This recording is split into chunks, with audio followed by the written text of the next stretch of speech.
Esta viagem aérea começa na Cidade do Cabo e na Montanha da Mesa. Segue a sul até o Cabo da Boa Esperança e depois atravessa alguns dos melhores vinhedos até Stellenbosch. Uma viagem a leste até Hermanos para observar baleias vai ser seguida por um voo pela Garden Route até Porto Elizabeth, no Cabo Oriental, e uma travessia pela Wild Coast até Durban. O destino final é a Cordilheira de Drakensberg. Não existe lugar melhor para começar esta jornada do que na Cidade do Cabo e na famosa Montanha da Mesa.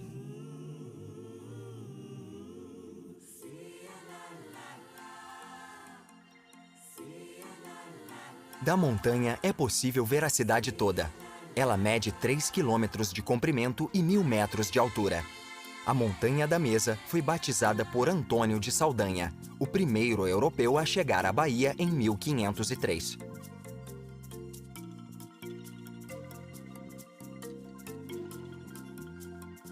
De um lado da montanha fica o Pico do Diabo e do outro a Cabeça do Leão. Uma das vistas mais famosas da montanha é do mar a norte, de onde é possível ver como ela domina a Cidade do Cabo. É comum ver o topo da montanha coberto pelo que parece uma toalha de mesa branca. Nuvens são formadas pelo encontro do vento sudeste quente que sobe o monte com o ar mais frio do cume. E as vistas do topo são espetaculares.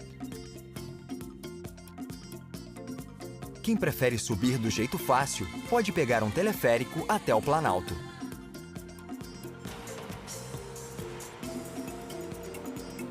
Na sombra da montanha foi construído um memorial para um homem que, acima dos outros, teve um papel importante e polêmico na história da África do Sul. Cecil Rhodes. No fim do século XIX, ele usou sua riqueza para construir um império britânico no Novo Mundo, com concessões para a mineração e a criação de protetorados britânicos como a Rodésia. Ele sonhou que seu império se estendesse da Cidade do Cabo até o Cairo. A Cidade do Cabo é cosmopolita e um famoso destino para turistas. Seu desenvolvimento ao longo dos séculos teve influências holandesas, britânicas e malaias do Cabo. Hoje em dia, prédios modernos dividem a cidade com construções históricas, como a grandiosa prefeitura, edificada em 1905, e o Castelo da Boa Esperança, que data de 1670.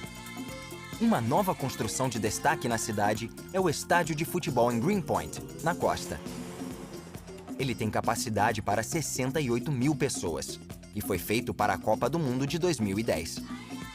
Perto do estádio encontra-se a antiga Victoria and Alfred Waterfront, que no fim dos anos 1980 foi se tornando uma área residencial e comercial, com restaurantes e hotéis caros, incluindo uma ilha com 40 quartos, cercados por outros apartamentos luxuosos.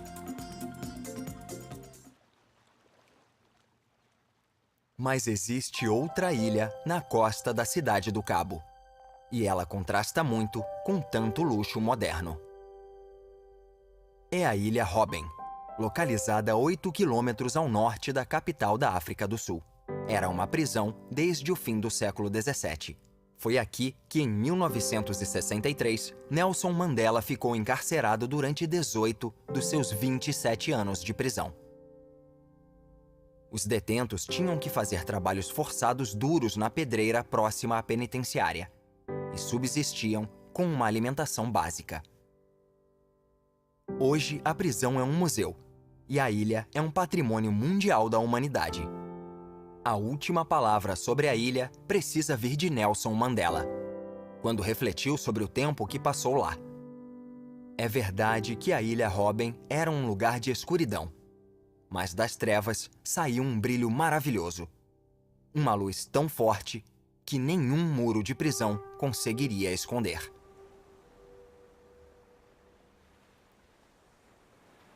Existe outro contraste entre o centro da Cidade do Cabo e os municípios na periferia. Esta é Khayelitsha, que tem uma população de 2 milhões de habitantes. e foi construída durante o apartheid para os negros.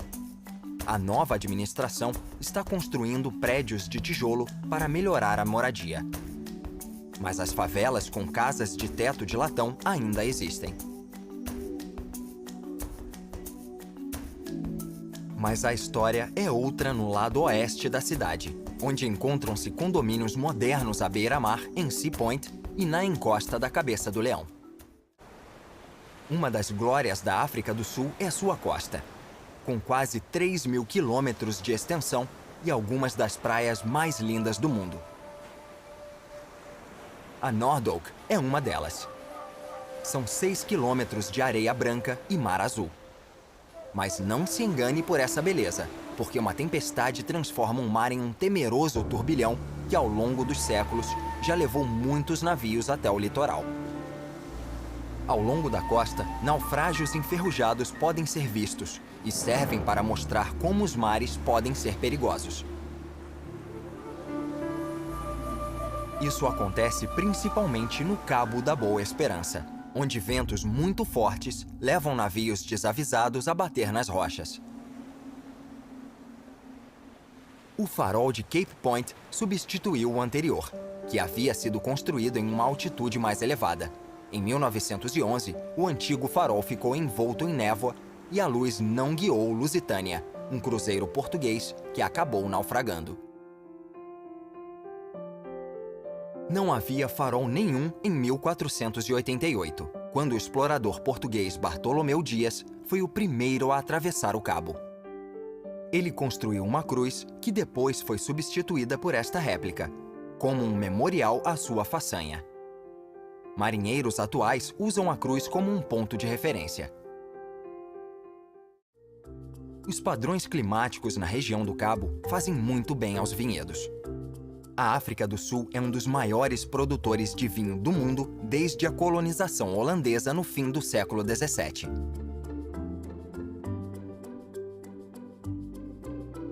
Estas são algumas das mansões históricas muito bem preservadas na sombra da Montanha da Mesa, em Constantia.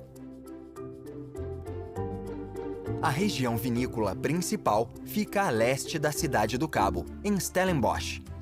Uma das propriedades mais antigas é a Boschendal, construída em 1685. A mansão sofreu alterações ao longo dos anos. A versão atual foi construída em 1812. É hora de ir até a costa. Há um ótimo lugar para observar baleias. Hermanos. No século XIX, quando baleias eram vistas, os barcos zarpavam para começar a matança. Hoje em dia, as armas foram trocadas por câmeras. Baleias francas podem ser vistas de junho a dezembro, quando dão à luz, protegidas pela baía. Essas enormes criaturas são encontradas com seus filhotes perto do litoral, flutuando com tranquilidade na maré.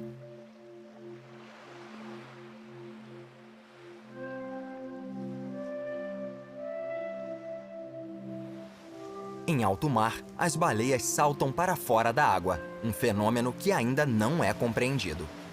É por agressividade ou diversão? Seja qual for a resposta, é dramático de se ver. Um dos trechos de costa mais famosos do país atravessa o Cabo Ocidental e o Cabo Oriental. Ele se chama Garden Route e vai da cidade de Mossel Bay até o rio Storms. Em 1780, um naturalista de passagem observou: a natureza criou uma moradia encantada neste lindo lugar. Pontos fantásticos, como uma costa dramática, atraem muitos turistas. Nade na praia extensa de Nature's Valley, parte do Parque Nacional de Tsitsikamma. Visite uma colônia de focas na reserva Robberg e veja centenas de lobos marinhos do Cabo. Os filhotes nascem no inverno e brincam sob o olhar vigilante dos pais. Na Otter Trail, as pessoas voltam à natureza. os poucos visitantes só têm algumas instalações no caminho para usar. O percurso completo leva 5 dias e é uma das trilhas mais populares do país. É uma experiência difícil, mas muito recompensadora. Quem prefere algo mais pacífico pode jogar golfe nos inúmeros campos ao longo da Garden Route. Este é o Pinnacle Point Golf Resort. Em alguns dos buracos, uma tacada errada pode ser fatal.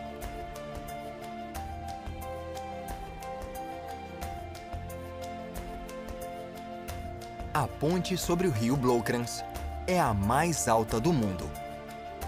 E o lugar perfeito para saltar, preso a uma corda de bungee jump, claro. O Guinness, livro dos recordes, faz várias menções à ponte.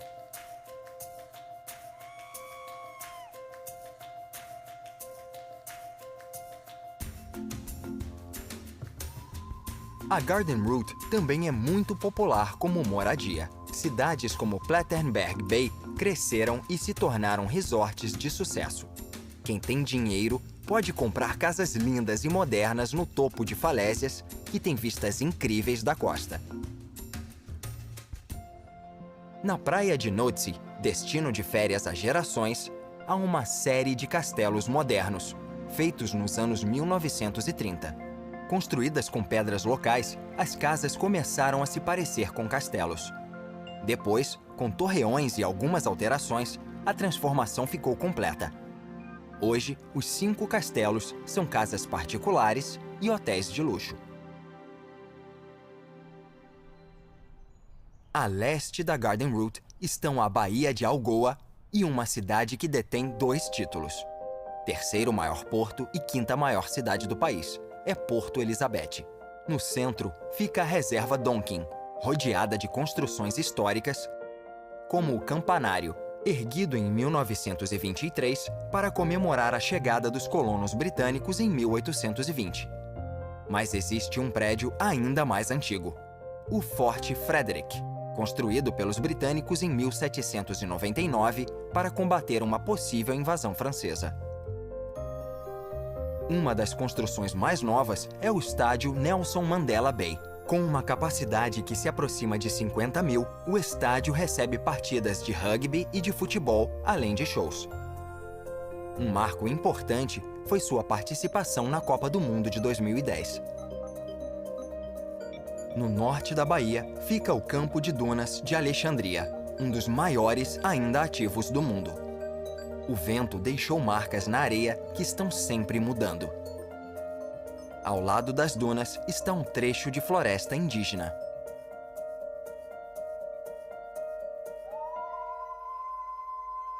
A fauna é um dos bens mais preciosos da África do Sul. Perto de Porto Elizabeth fica o Parque Chamoari, a maior reserva particular do país e dono de um dos maiores programas de conservação do mundo. A região de 24 mil hectares conta com vários chalés e oferece aos visitantes a oportunidade de ver elefantes, rinocerontes, búfalos, leões e leopardos. A maioria das criaturas é tímida e o helicóptero faz com que elas se escondam. Mas as zebras e os gnus não parecem preocupados.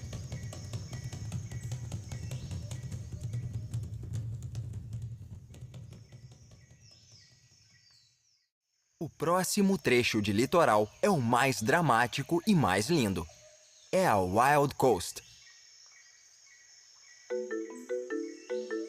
É uma região com uma beleza incrível e um desenvolvimento muito baixo. Comunidades ainda seguem tradições antigas e grande parte da terra pertence aos moradores.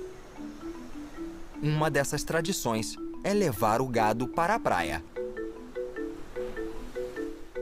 Não tem capim nem água potável, mas como humanos, eles querem relaxar, dormir e pensar na vida. Isso pode ser visto ao longo de toda a Wild Coast. O ponto mais icônico da costa é o Hole in the Wall. Esta enorme falésia se separou do continente há milhares de anos. E a rocha mais fraca do centro sofreu erosão, deixando um buraco. Os habitantes locais o chamam de Lugar do Trovão, porque quando o mar arrebenta no buraco, o barulho parece ser de trovão e pode ser ouvido de longe. A erosão criou um lugar seguro para as pessoas nadarem. É um dos locais mais populares da Wild Coast.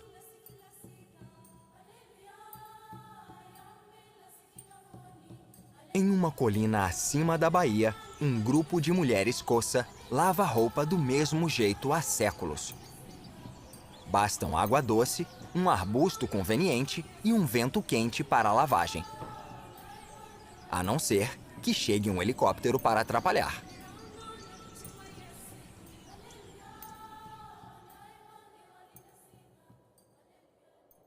No interior, casas redondas chamadas de rondavéus são encontradas em grupos, rodeadas por hortas e cercados para gado.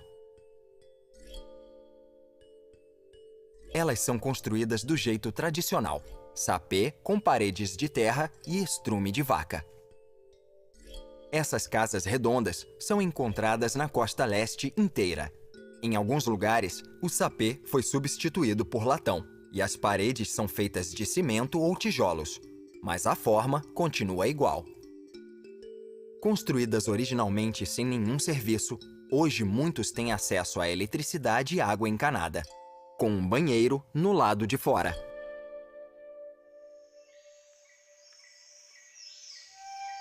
Os rios são uma fonte de água e de oportunidades para os habitantes nadarem e se refrescarem.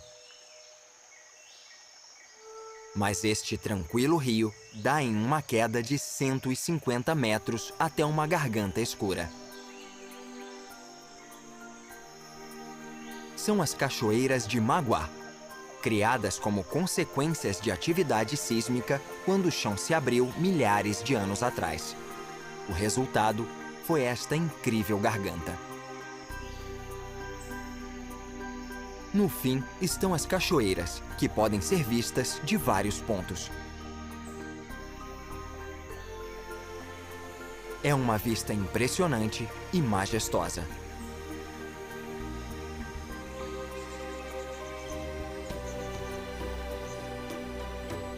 Estas raras cachoeiras também são impressionantes porque dão direto no mar. Não existem muitas assim no mundo. Na Wild Coast, há duas. Esta é Waterfall Bluff, onde a água despenca por quase 60 metros de altura. As cachoeiras atraem visitantes o ano inteiro, apesar de estarem numa região distante da Wild Coast. Outro motivo para visitar esta parte da costa é ver as formações rochosas maravilhosas, como a Cathedral Rock. Ela é independente e foi esculpida pelo mar e pelo vento ao longo dos séculos. A Cathedral Rock realmente parece o arco-botante de uma catedral medieval.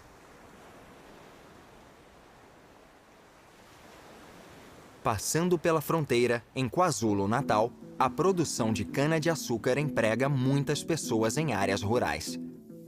E a maior parte do açúcar do país vem desta região. O número de agricultores registrados é de 30 mil, e partes do campo estão cobertas por plantações de cana. Quando a cana é cortada, vai para a moenda. Esta fica na praia de Besley, perto de Durban. O cheiro delicioso de cana queimada é levado pelo vento até quilômetros de distância. É hora de subir a costa e conhecer a terceira maior cidade do país e o porto mais movimentado, Durban. O porto é natural, um dos poucos neste trecho da costa, e foi inaugurado na década de 1840, quando era chamado de Porto de Natal. Mas talvez Durban seja mais famoso pelo litoral, e faz um contraste completo com a Wild Coast recém-mostrada.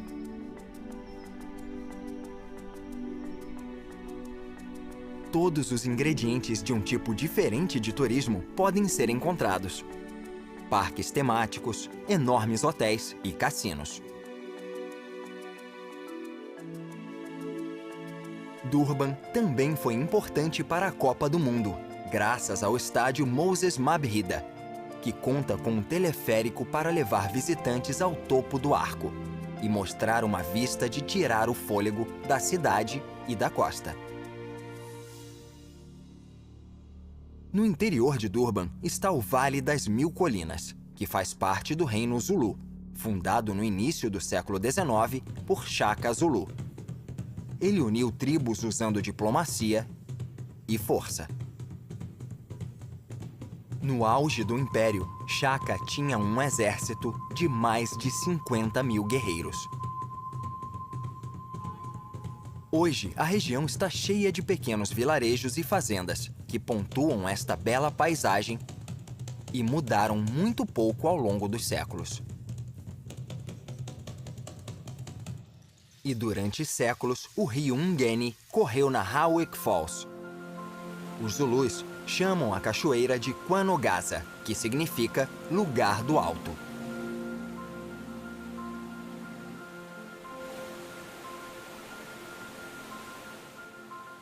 Colonos europeus viram a cachoeira pela primeira vez no início do século XIX. Quando o rio encheu, alguns perderam a vida tentando ir contra o fluxo dele. Eles foram levados pela água e morreram depois de cair de 90 metros de altura. A cordilheira mais alta da África fica a alguns quilômetros de lá e mede aproximadamente 960 quilômetros. A Cordilheira de Drakensberg.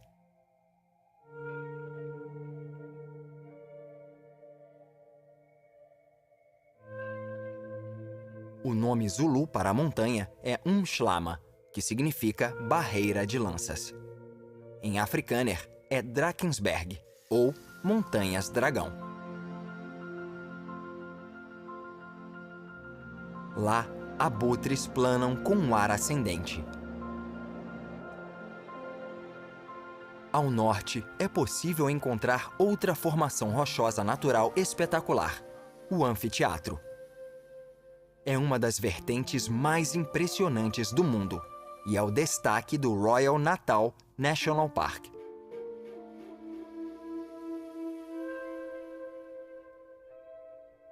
Um riacho corre no topo e cai 900 metros até o vale abaixo.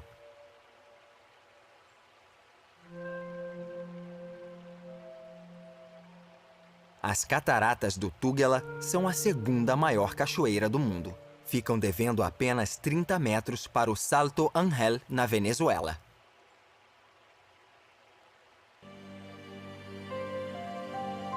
A montanha mais conhecida da Cordilheira de Drakensberg talvez seja a Cathedral Peak. Do hotel no vale é possível ver claramente o cume. Voando até o cume, a subida leva menos de 1 minuto, então aproveite o passeio.